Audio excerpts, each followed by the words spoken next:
Halo semua, kali ini saya akan mereview sebuah buku berjudul Madilog, karya dari Tan Malaka.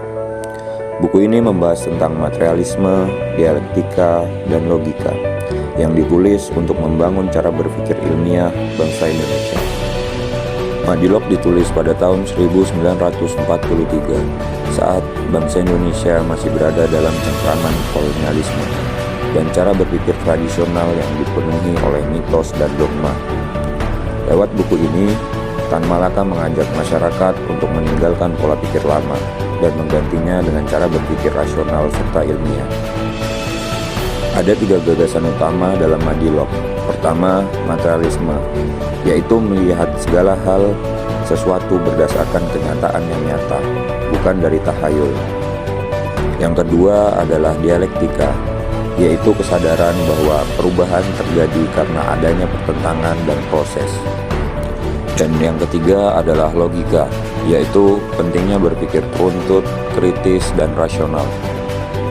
Pesan moral yang dapat saya ambil dari buku ini adalah kemerdekaan bukan hanya soal lepas dari penjajahan politik, tetapi juga bagaimana bangsa bisa merdeka dalam berpikir.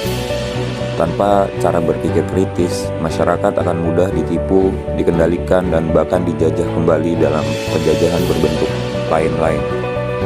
Kelebihan buku ini adalah isinya yang visioner, membangun semangat berpikir kritis, dan masih relevan hingga sekarang, terutama di era banjir informasi dan hoaks. Namun, kekurangannya adalah bahasa yang digunakan cukup berat dan padat, sehingga bisa terasa sulit dipahami bagi pembaca yang awam. Saya memilih buku ini karena Madilog bukan hanya karya sejarah, tetapi juga warisan intelektual yang mengajarkan kita pentingnya nalar kritis.